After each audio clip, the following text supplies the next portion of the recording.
Hello, everyone, and welcome to another episode of The New Norm. I'm your host, Selena Hill, and I am super excited to speak with legendary Emmy award-winning actress Lynn Whitfield, who currently plays Lady Mae Greenleaf and owns drama series Greenleaf, which centers on the Greenleaf family and its mega Memphis church. Thank you so much, Ms. Whitfield, for being here with us today.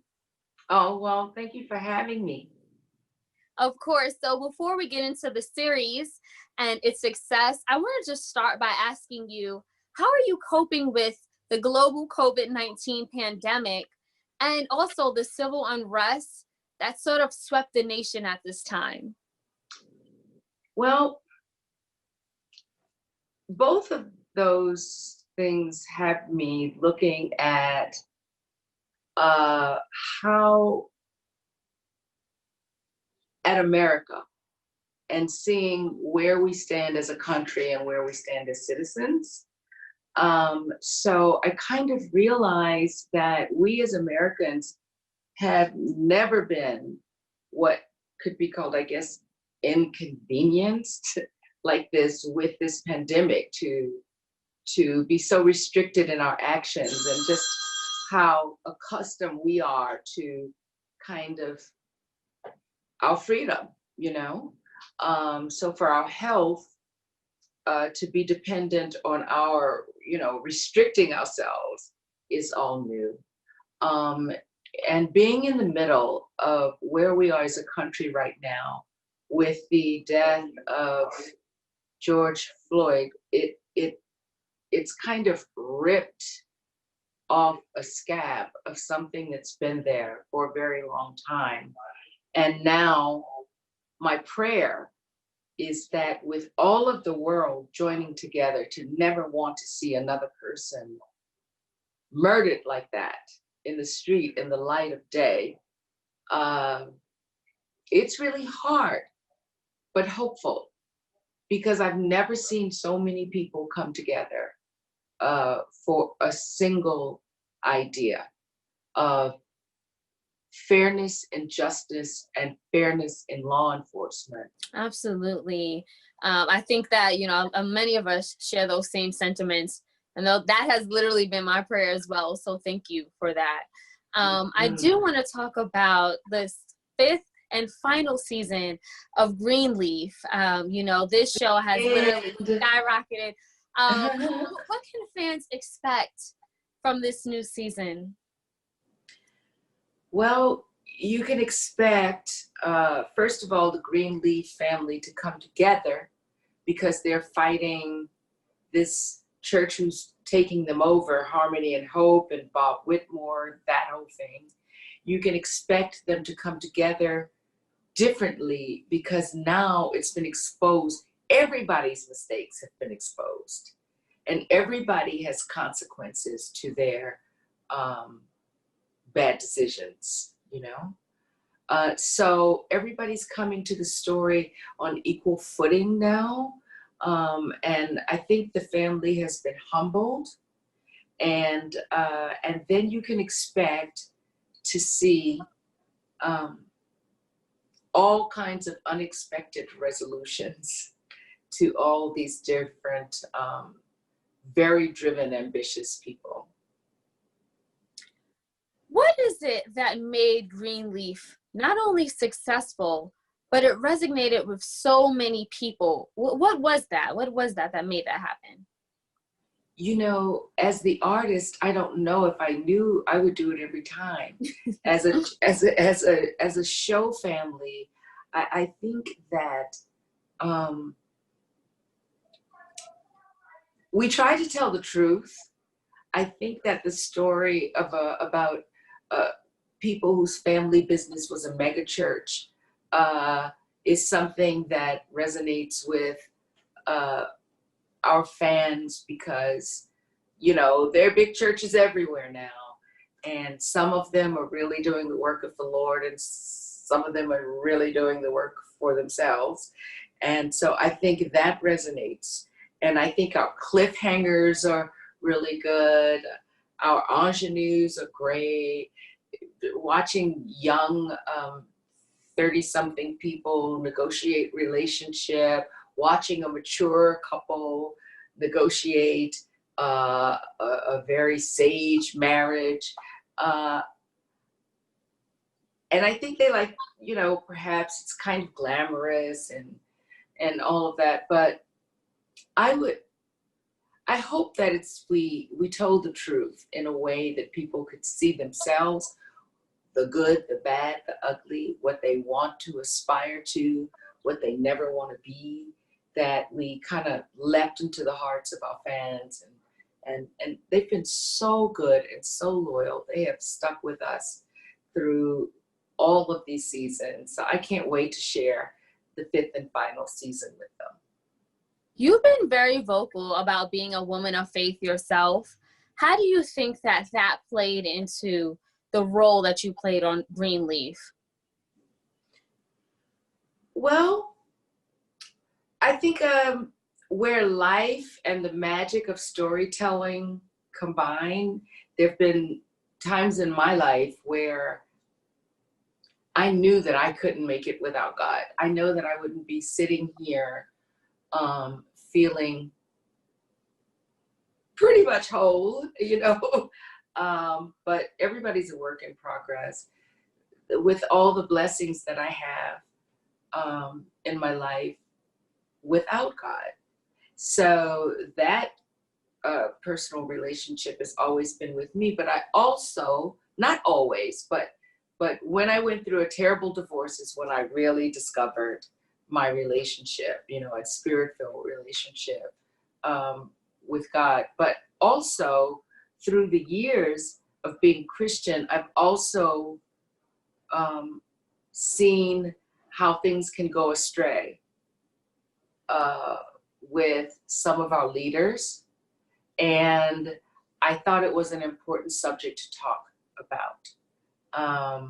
I feel that people need to question, is this leadership doing the right thing?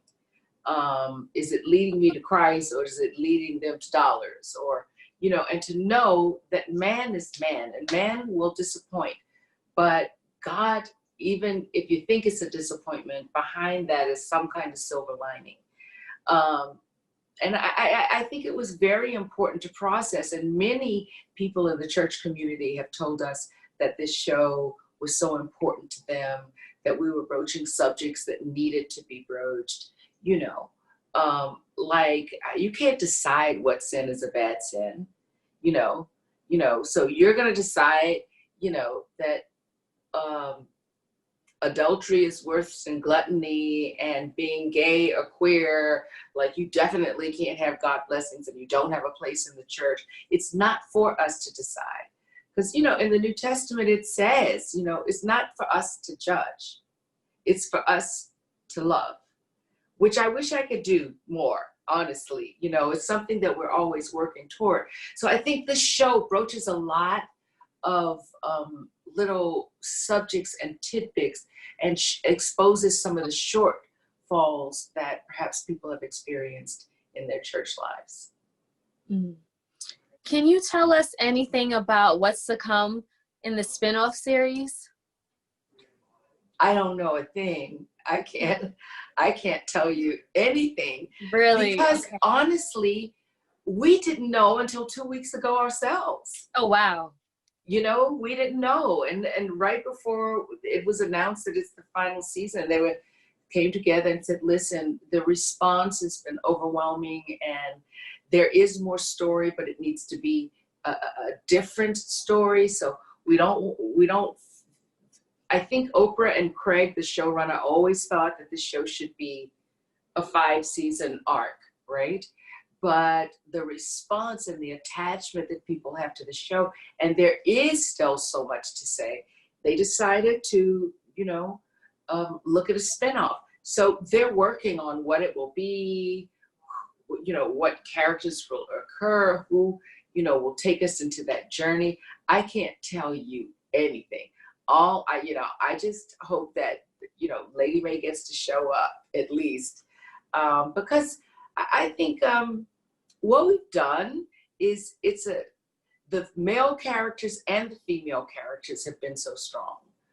And it's rare that every woman in a show is character driven and strong. Even our ingenues are very strong. You know, Desiree and Lovey are extremely strong actresses, and their storylines have been so good. So I have no idea. That's the big cliffhanger of the 5th season. What will the spinoff look like? Okay, well, we'll definitely keep tuning in and watching. You know, I do want to just switch gears a little bit, because Hollywood has made such progress when it comes to representation and diversity. And you've been a working actress for so long, and decades, so you've lived through those changes. But what would you say still needs to be addressed when it comes to Hollywood and just the entertainment business? You know, I feel like it's moving along. You know, addressing Hollywood now is different, because Hollywood isn't the Hollywood that Hollywood was when this all started, you know. Then it was all feature film and 3 TV channels and HBO. You know, now it's 3 TV channels and HBO and TNT. There's so many outlets now. So this whole thing of streaming and having so many places that shows can be sold, it's changing before our very eyes. I just watched 20s, you know, Lena Waithe's new show. I loved it, you know. So it's happening. We just need more of it. And even I, for myself, you know, I've got to get busy and bring stories that I want to tell, you know. So I think it's moving in a good direction now. Of course, we just need more and more and more and more of it, and more women telling stories, more people, diverse filmmakers and television producers, showrunners. But it's all kind of going in a good direction, I think. Yeah, I do think that that looking at all actors and how with these new venues and new places for distribution of projects, we do have to look at, you know, what is fair for the artist in terms of residuals and what it means, because it's shifting so much. I think in general,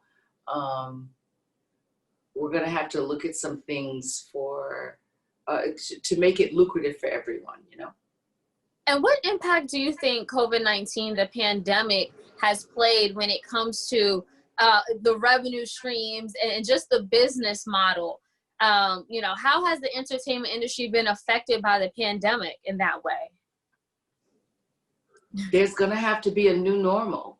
Until there's a vaccine or herd immunity, there's going to have to be a new normal of how things are shot, how, you know, how can you social distance and have, and kiss somebody or hug somebody or have an intimate scene or have a huge argument, you know. I mean, talk about some droplets, you know.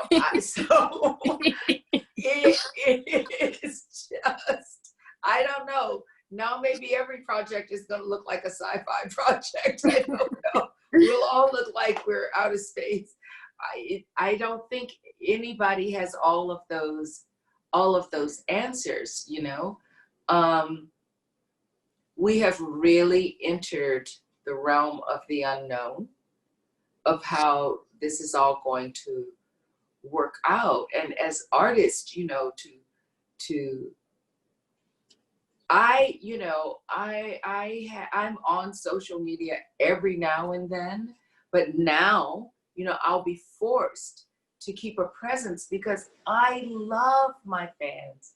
I love the people who've loved me, and I usually get to communicate with them through work, but now, cyberspace is where it's at, baby, I guess. I don't know what to tell you, girl. This is just, it's incredible. we'll just see where we land, you know. But there's got to be some kind of silver lining in this. What do you think about SNL, Saturday Night Live, how they've been shooting their skits now all from home? They found a way to continue to produce new content and put it out there. Yes, but skits are different than sweeping movies, Absolutely. Little vignettes, but I'm sure that there will be a lot of ingenuity in that. I'm scheduled to do a play named Blue, called Blue, which they're making a very big effort to turn the Apollo into a Broadway house. And so we're doing it there at the Apollo. So we had a Zoom reading of it last week. And actually, it was very entertaining. It was simple. We were all sitting down, but we were able to get a sense of the play and everything of what we wanted to be. So I tell you, I think you could ask some of the most, probably Tyler's the only one who has any kind of answer in this right now. But I know that the industry's working on how we're going to translate this into being able to have a production schedule. But that's why they just have to keep working. And we, as Americans, if, our president isn't going to be conscientious over this, but we have to keep demanding that they come up with a cure for this, that it is active, that all the funding is there, that it's precise and concise, that we have testing, and that we have a resolution to this particular virus, But I think it may have changed things for a while. Definitely, I know that this pandemic is going to make America a much cleaner place. I've never seen so much Clorox hand sanitizer gloves. I've never seen, I have outside of my garage, I have shelves. Because once you find it, I did hoard a little bit. I think we all did a little bit, but to your point, I think, COVID-19 has drastically changed the world. The entertainment business as well has not been. And it's the entertainment business, but I think COVID-19 has changed intimacy as we know it.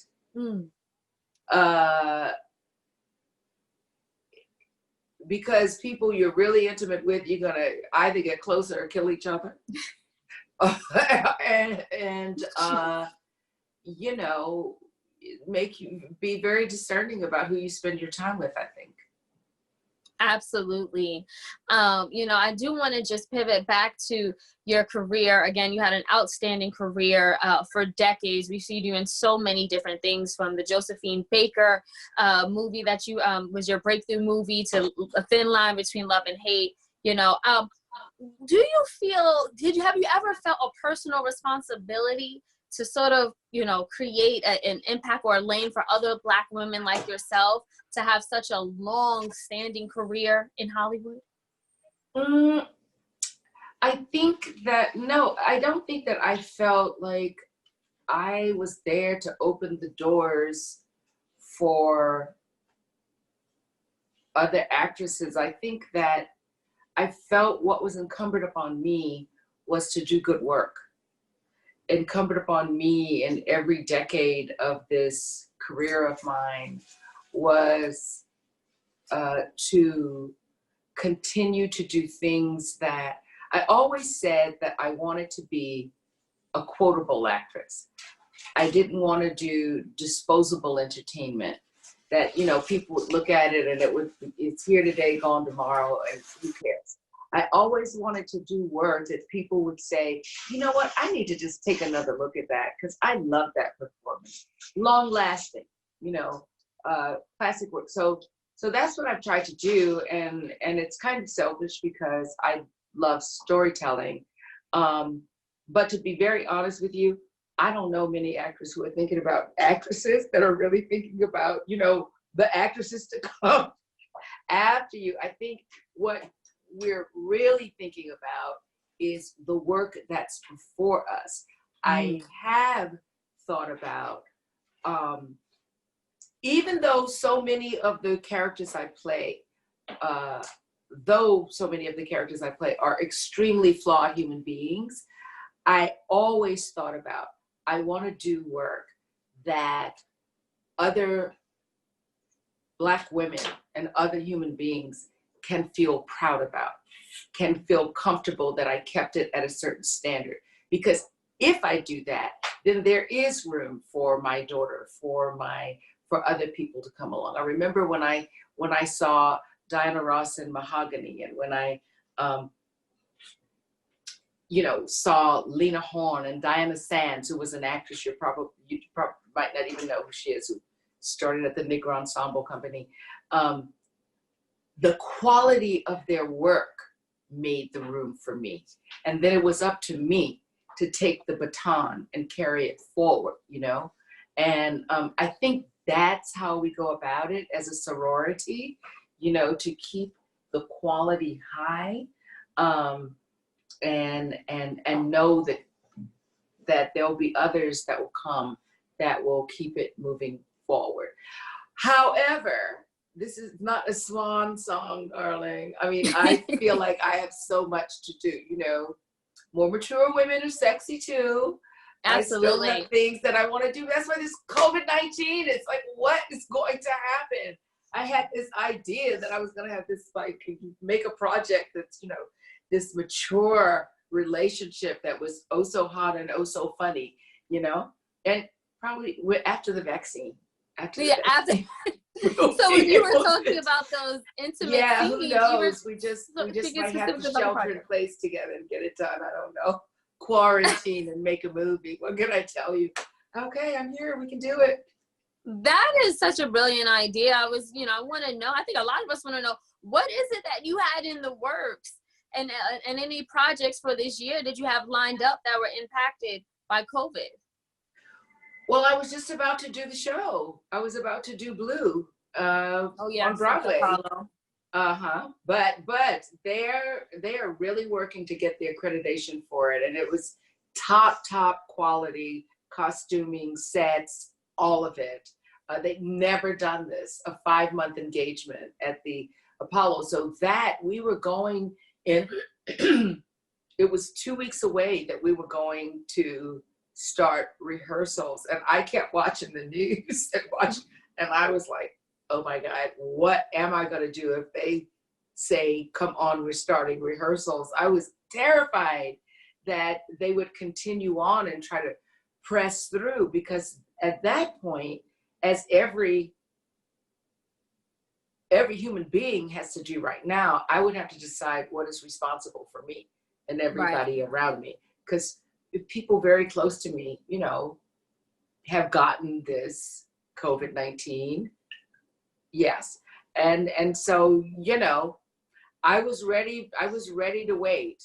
I literally was. So that was my next project, and that was postponed, but it's still going to happen at some point.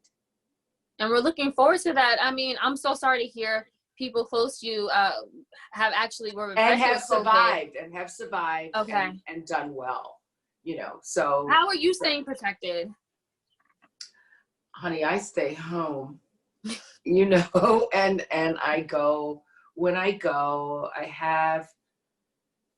I follow all the protocols that, we've been given, and gloves or frequent washing, and I stay in my space. So I don't know. This is the longest, I think, in my entire career that I've not been on a plane and not been working for work or for appearances. Last year, this time, Greenleaf was in, Martha's Vineyard, the Black journalists in Miami, New York, Atlanta, Los Angeles, and now it's all here.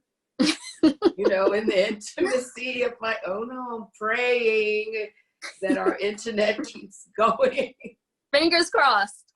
Fingers crossed, yes. For sure. It's definitely. And I just wanted to say, not this past year, but Black Enterprise Women of Empowerment. Oh, the conference in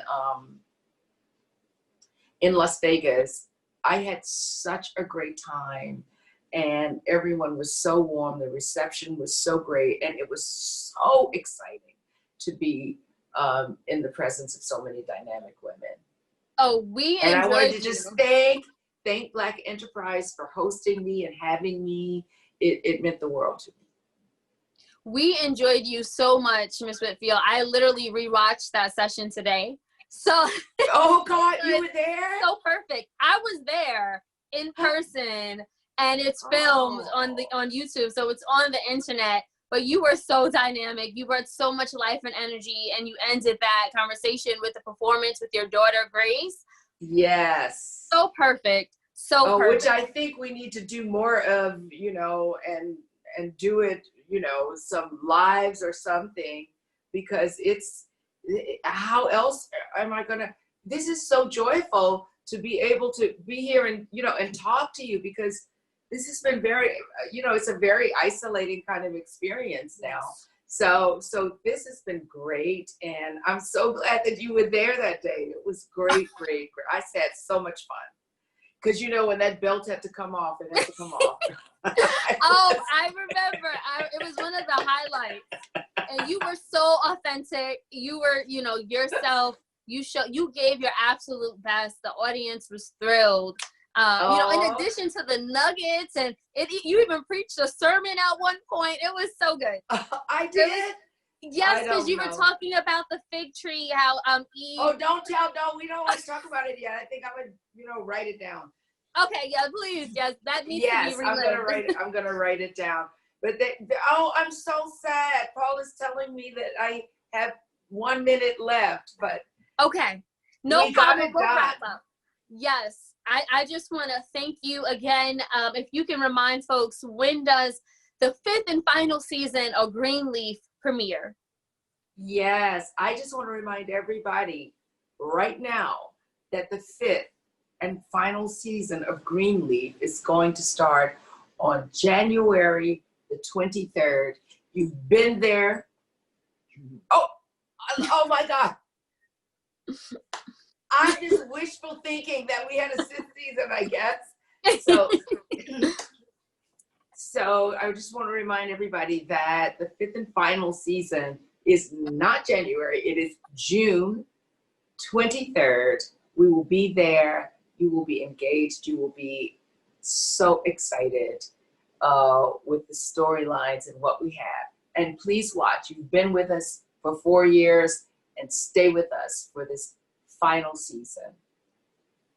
We absolutely will. Thank you so much, Ms. Whitfield. It's been an absolute delight speaking with you today. You know, we will continue to follow and support, you know, wherever you go and however you flourish. Thank you so much. God bless.